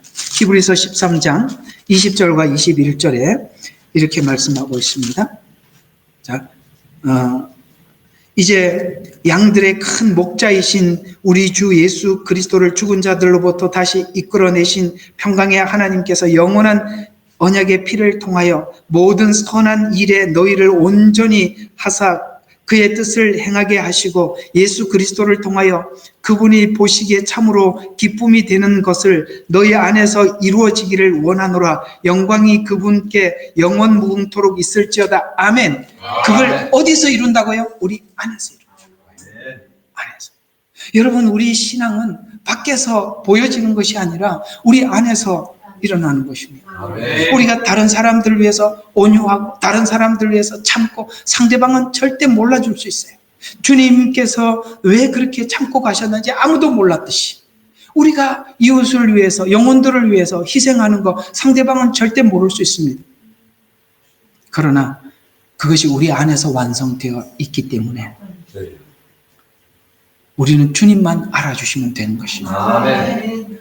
그래서 신부는 신랑이 오기까지 준비하는 거예요. 뭘요? 성경에 보면 신부를 요한계시록 끝에 가보면 이런 말이 나요. 내가 신부를 보여주리라 이렇게 끝이 나요. 신부를 보여주리라 이렇게 끝이 나요. 그때 신부를 끌어안고 신랑이 눈물을 닦아주시고. 왜요? 흘릴 눈물. 왜요? 아까 말했잖아요. 타인을 위해서 희생한 것 남들은 몰라. 나만 아는 거예요. 주님하고 나만 아는 거예요. 그 눈물을 닦아주기 위해서 내가 가고 싶다는 거예요. 내 신부를 눈물 닦아주고 싶고. 아멘. 우리가 그걸 준비하는 기간이 여러분과 제가 지금 현재 살아가고 있는 이 과정들이에요. 아멘. 자, 그 후에 예수님이 신랑이 되셨기에 신랑의 모든 약속된 권리를 주장할 수 있어요. 그래서 요한복음 1장 12절에 보니까 하나님의 자녀가 되는 권세를 주셨다. 권세. 어떤 권세? 우리는 하나님의 자녀가 되는 권세를 주신 증표로 성령님을 주셨고 이제는 그걸 위해서 하나님 앞에 기도할 수 있게 돼요. 이게 권세들이에요. 아멘. 그래서 우리 하나님의 자녀들은 기도하는 권세가 있는 거예요. 아멘. 그래서 내 이름으로 지금까지는 아무도 왜? 주님과 아무 관련이 없었으니까. 근데 관련이 있으니까 그걸 구하는 거죠. 아멘. 우리 어차피 시집 가려면 신랑하고 같이 살아야 되잖아요. 다른 친정집에 오면은 하나라도 더 가져가려고 그러고, 우리 엄마가 하는 말. 어머니가 하신 말. 다른 친정집에 오면 하나라도 뭘 더 가져갈 게 없나 살피고. 아들은 몰라요. 아무 생각 없이 왔다 가는지는 잘 모르겠습니다만. 저도 이렇게 결혼해 보니까 우리 장모님이 딸 보고 뭐 하나 더 줄 거 없나 자꾸 살피고. 그렇더라고요. 우리가 주님과 함께 영원히 살려면 그걸 준비를 해야 되지 않겠습니까? 그러니까 우리가 하나님 앞에 구하더라도 뭘 구하겠어요? 아까 말씀드린 것처럼 그날을 위해서 준비해야 될 거 아니에요? 그러면 뭘 준비해야 되겠느냐 하면은 이런 거예요. 사실 우리가 주님 앞에 돌아왔을 때 우리 상태가 어떤 상태였습니까? 죄가 일상이었다고요. 주님은 너무나도 거룩하고 의로우신 분이세요. 같이 살려고 그러는데 너무 차이가, 이게 레벨이 너무 안 맞아요. 그죠? 그럼 우리가 알지요. 이 꼴로는 도저히 아닌데. 그래서 우리가 단장을 위해서 구하는 거예요. 그게 기도예요. 우리가 정확히 복음을 알면 뭘 구하는지 알게 돼요. 여러분, 다른 걸 구할 수는 없는 거예요. 예. 그래서 그리스도 안에서 변하는 성품의 변화예요. 아멘. 그래서 우리는 우리의 마음의 성품을 변화시키기 위해서 주님은 우리의 사랑을 보여주신 것이죠. 왜? 사랑만이 변화를 사람들에게 가져올 수 있기 때문에. 우리가 세상도 살다 보면 이런 사람들을 가끔씩 만나게 돼요. 세상에서는 도저히 누구도 손댈 수 없는 사람이 자기가 좋아하는 여자가 생기면 완전히 달라지더라고요. 사람도 사랑하면 변화가 일어나요. 근데 둘이 같이 살다 왜 그게 안 되죠? 사람의 사랑은 한계가 있어요. 상대를 위해서 희생하는 것도 어느 정도지 해도 너무하다는 생각이 들잖아, 그죠? 그래서 한계가 있는 거예요. 그런데 우리는 주님과의 관계를 가지고 살다 보면 무한하고 끝이 없고 아멘. 뭔가가 경계가 안 보여요. 그걸 우리가 깨닫는 것입니다. 그래서 우리는 그리스도의 장성한 분량이라는 그 무한대를 정해놓고 갈 수 있는 이유는 그 사랑이 그 모든 것을 공급해 줄 수 있기 때문이죠. 아멘. 그래서 하나님의 자녀가 되는 권세를 주셨다. 약속한 신부로서 신랑에게 할 수 있는 권리 주장, 기도에서 아까 말씀드린 거, 기도를 통해 주시려고 하는 것이 무엇이냐? 하나님의 형상과 일치시키려고 라고 말씀하고 있습니다. 하나님의 형상과 아까 레벨을 끌어올리는 거지요. 그래서 자, 이제 쭉 지금까지 이야기들을 정리해 보면 십자가의 죽으심으로 지참금을 지불했습니다. 그 다음에 아브라함에게 약속한 복, 곧 믿음과 성령을 주셨습니다. 아멘. 그래서 우리가 그것을 받게 되었고, 그래서 우리가 예수님을 구주로 영접해서 어떻게 되십니까? 나는 주님이 내 주인입니다라는 고백이 침례를 받는 것이에요. 침례를 받고 성령을 받고, 그 다음에 이제 성령님께서 오셔서 우리에게 마땅히 구할 바를 알지 못하지만 성령께서 뭘 구해야 되는지 가르쳐 주셔서 성령님에 따라서 구하고 우리를 단장하고 준비하는 것입니다. 아멘. 그래서 예수님을 알게 하고 생각나게 하고 오직 주님만 사랑하고 기다리게 한다라고 성경 구절은 너무 많아서 찾아볼 수는 없습니다. 자, 그래서 약속한 신랑은 떠나고 신부는 신랑을 기다리면서 오실 때까지 신랑은 신방을 준비합니다. 아까 말씀드린 내 아버지 집에는 저택에는 거할 곳이 많도다. 그렇지 않으면 너에게 말하였어. 나는 너희를 위해서 처소를 준비하러 간다. 처소를 위하여 처소를 마련되면 다시 와서 너희를 내게로 영접하여 내가 있는 그곳에 너희도 있게 하리라. 아버지는 신부를 데리러 올 날을 정하여 아들을 알려줍니다. 이제 내일 설명할 재림과 이렇게 연결점이 되는 것입니다. 그래서 아들에게 알려주죠. 그래서 분명히 그건 신랑의 고난, 예수님의 고난이 아니라 아버지의 고난이라고 분명히 마태복음 24장 36절에 그날과 그 시간에 관하여서는 아무도 모르나니 심지어 하늘의 천사도 모르고 오직 나의 아버지만 아신다. 네. 우리는 가끔씩 옛날에 이장님이가 그런 말을 했어요. 야, 마태복음 24장 36절 보니까 아버지만 안다고 그랬는데 네가 어떻게 알았냐? 이렇게 물어보니까 자기 마음속에 성령님이 계시는데 성령님이 가르쳐 줬대요. 왜냐하면 성령님도 하나님이니까. 이렇게 얘기해요.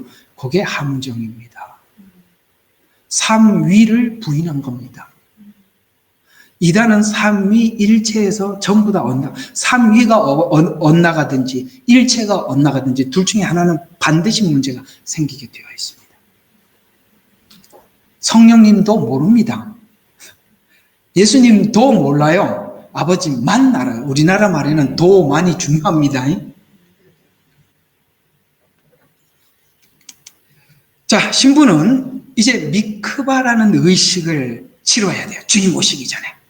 신랑을 만나기 전에 우리가 지금 하는 게 미크바 의식들이에요. 이스라엘에. 이게 뭐냐면 정결 의식이라고 하고 이건 우리가 신학적으로 성화라고 표현하는 것입니다. 그래서 우리가 계약에 따라 치러야 하는 것입니다. 미크바 의식은 유대인의 중요한 정결 의식 중에 하나로 결혼을 준비하는 신랑과 신부 모두가 이 의식을 통해서만 정결하게 됩니다. 미크바 의식의 특정한 규정에 따라 마련된 물에서 몸을 완전히 잠기게 하는 의식으로 침례가 그 의미를 가지고 있는 것입니다. 여러분, 침례란 원래 물속에 들어갔다 나오는 거예요. 물속에 들어간다는 의미는 지난날 옛사람을 물속에 잠재우듯이 없애버리고 그 다음에 그리스도 안에서 새롭게 태어난다는 의미 안에서 침례를 행하지만 실제 우리의 삶에는 옛것을 버리고 주님께서 말씀하신 말씀을 담는 작업입니다. 그러려면 필연적으로 버리는 작업이 우선되어야 하는데 문제는 우리가 버리는 작업 없이 채워진 것들이 나중에 다 문제를 일으키죠. 왜? 짬뽕이 되어 있으니까. 그러니까 우리가 그런 실패들을 여러 번 경험하면서 어떤 느낌을 갖게 되느냐면, 아, 내 걸 놔두고 하나님 걸 채우니까 기형이 나오더라. 그걸 배워서 왜 어디가 문제인지 생각해 보니까 안 버리고 채웠구나. 그걸 하나님이 경험해서 다시 시작하자. 되돌아가고 이런 작업들을 여러 번 겪으면서 또 여러분들에게 어떤 죄와 어떤 문제들을 하나님이 다루실 때 그걸 접근해 올 때 하나님 그걸 해결하자고 올 때 우리는 이제는 다시는 안 속으려고 하죠. 아, 버리는 게 우선이니까 빨리 버리자. 하나님이 채우는 거는 하나님이 채우는 거예요. 버리기만 하면 돼요. 아멘. 아멘이시죠? 아멘. 그런 거예요. 그게 바로 미크바 의식이에요. 물로 하는 거예요. 요건 성막에서 보면 번제단을 지나면 물두멍이 있어요. 그게 바로 성소로 들어가기 위한 준비 단계입니다. 아멘. 미크바 의식.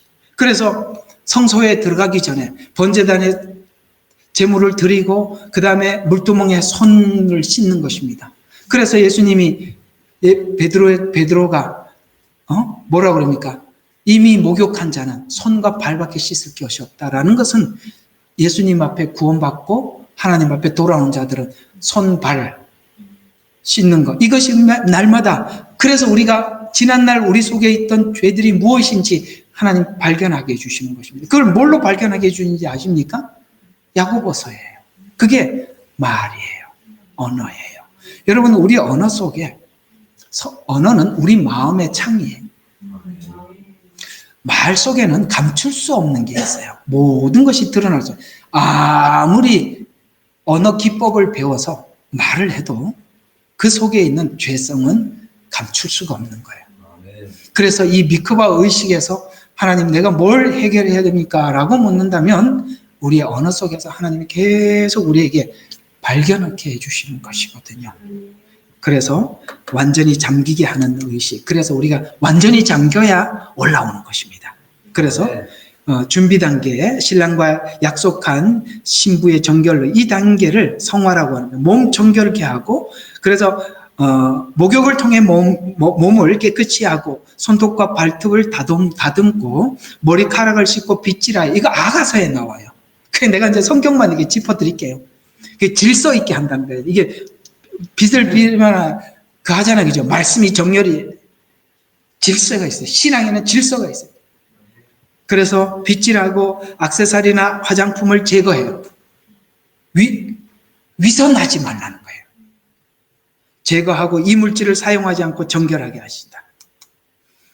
그래서 결혼 전에 이 의식을 통해서 신랑과 신부는 새로운 출발을 준비하는 의식을 하게 됩니다. 이 의식을 의미하는 것과 같이 약속을 통해 정결 의식을 치루었지만 신부가 정결하지 못했을 때 신명기 22장 23절과 24절에 보면 만일 처녀가 남자와 약혼하였다가 성읍 안에서 그녀를 만나 그와 누우면 그 두 사람은 성읍 문에 끌어내어 그들을 돌로 치라. 처녀는 성읍 안에서 소리 지르지 않았으므로 죽이고 누군가가 우리를 겁탈하고 온다면 사단이 그렇게 오면 소리를 지르라는 거예요. 네. 알아들으셨어요? 예. 그래서 우리는 사단이 우리를 겁탈하죠. 그때 소리를 지르라면 하나님 앞에 도움을 요청하란 말이에요. 아멘. 그래서 남자는 그의 이웃의 처를 욕되게 하였으므로 죽일지니 이같이 너희 중에 악을 제거하라. 요셉이 마리아가 임신한 사실을 알고 파혼 직전에 갔던 일도 바로 신명기의 이전통 때문에 그랬던 것입니다. 신부가 음란하여 음녀와 같이 살면 파혼하게 되는 것입니다. 신부가 아닌 증거는 음녀의 삶에서 드러나는 것입니다. 그래서 우리가 원래 음녀였다는 걸 인정을 해야 돼요. 호세아서가 그 얘기예요. 호세아서가 뭡니까? 고멜이 누구였어요? 음녀였단 말이에요. 우리는 원래 죄 가운데 살다 오던 사람이에요. 우리의 사고는 하나님이 원하시는 것 무엇 하나도 충족시킬 수 없는 세상에서 살다가 받았어요. 우리 생각은 옳지 않은 게 거의 다예요. 생활 방식을 다 바꿔야 되는 거예요. 가치도 바꿔야 되는 거예요. 우리는 세상에 있을 때 가치 있었던 것과 주님 앞에 돌아왔을 때 가치가 다르다 이 말이에요. 그것이 하나님이 가치가 다르다고 이야기를 하면 그게 받아들이기까지 얼마나 오래 걸립니까? 받아들이고 나면, 인정하고 나면 그 다음 순서는 빨라지는 것입니다. 그래서 음녀와 같이 산 증거에 대해서 목록을 정혼과 결혼을 비추어 보면 음녀는 예수님을 신랑으로 여기지도 않고 그래서 막 사는 거죠. 또 기다리지도 마지막 때가 됐는데 기다리지도 않고 여러분 신부의 희망은 결혼식 날 아닌가? 그걸 안 기다리다니 이 사람은 분명히 정혼한 줄도 모르고 사는 거예요. 그럴 수밖에 없죠. 그래서 결혼식을 위해서 온다는 인식이 전혀 없이 여전히 옛사람이 행했던 이런 행위를 하는데 이 목록들이 음녀가 하는 행위들입니다. 그래서 여러분 요한계시록 가장 끝에 가보면 천국에 들어오지 못하는 자들의 목록이 쭉 나와 있어요. 우상 숭배하는 자. 그러니까 이게 다 음녀들이 하는 짓이다 이 말이에요. 끝났네요. 오늘 결론 없이 이렇게만 정리를 한단 말이에요. 자, 오늘 이야기 한번 정리를 한번 보겠습니다. 어떻습니까? 얘기를 들어보니까 유대인 결혼 풍습하고 성경 이야기하고 같구나 이런 생각이 들지 않으세요? 네. 그거 이스라엘이 주님 앞에 돌아오면서 우리가 이게 열리는 거예요. 왜? 이스라엘과 하나님이 대화법이 있거든요. 묵시문학이라는 것은 암호를 주고받는 거예요. 우리 군대에서 내가 인천으로 상륙할 테니까 거기다가 그 군대 배치해 이런 멍청하게 얘기하는 사람이 어디 있어요? 적군이 다 듣고 있는데. 이스라엘 백성들은 하나님과 묵시문학이라는 예언 이런 대화법이 다르다 이 말이에요. 색깔로 이야기하고 요한계시록이 그렇잖아요. 무슨 색상이 막 나오고 그죠? 그게 하나님과 이스라엘 백성들 사이에 암호라니까요.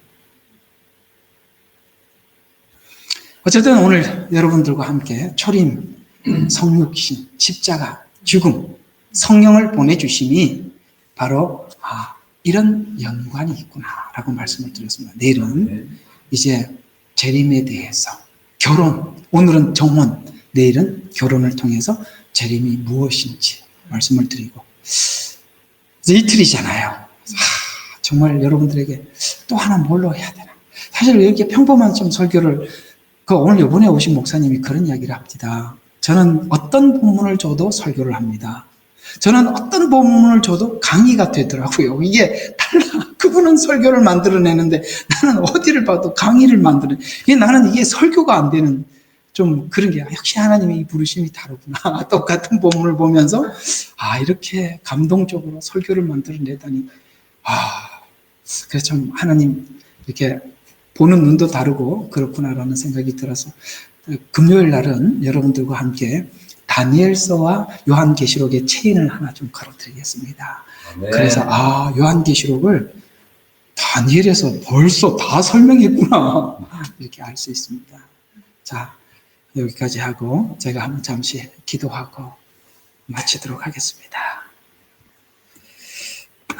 우리 잠시 한번 오늘 들었던 말씀을 마음에 두고 우리 하나님 앞에 한번 기도하도록 하겠습니다. 예레미야의 눈물은 시대에 맞는 말씀 선포와 변질되지 않은 순수 복음을 외치고 있습니다. 함께 연결되어 하나님께 예배드리며 이 마지막 때에 하나님께 쓰임받길 원하시는 분은 카카오 채널로 연락 주시면 연락드리도록 하겠습니다. 고정 댓글에 채널 경고와 착제에 대비한 예비 채널과 제2채널 링크를 올렸습니다. 이 채널 또한 구독 부탁드리겠습니다. 감사합니다.